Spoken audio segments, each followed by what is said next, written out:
হাম রোগ থেকে বাঁচতে সকাল বিকাল একটি দোয়া পড়ে আপনার সন্তানকে ফু দিন। সকল ধরনের অসুস্থতা থেকে আল্লাহ আপনার সন্তানকে হেফাজত করবে।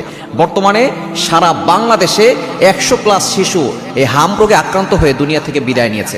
এজন্য অবশ্যই আমাদেরকে সতর্ক থাকতে হবে এবং এই হাম রোগের কি কি লক্ষণ রয়েছে, এর প্রতিকার কি, এবং আমাদেরকে কোন কোন আমল করতে হবে, যে আমলের মাধ্যমে, যেই কাজের মাধ্যমে আমাদের সন্তানরা এবং আমরা সুস্থ থাকতে পারি।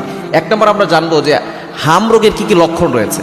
এর 1 নম্বরের লক্ষণ হচ্ছে জ্বর ওঠা এবং সেটা বারবার বেড়ে যাওয়া, 102 থেকে 103, 4, 5 পর্যন্ত চলে যাওয়া, মোটামুটি বেশ কয়েকদিন থাকা এবং ঠান্ডা হওয়া, কাশি হওয়া, চোখ লাল হয়ে যাওয়া।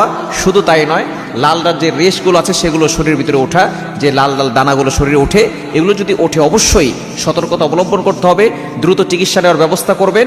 এবং আপনি অবশ্যই অন্যান্য যেই বাচ্চারা আছে এবং যেখানে জনবহুল লোকজন বেশি থাকে সেখান থেকে আপনার সন্তানকে দূরে সরিয়ে নিয়ে আসবেন।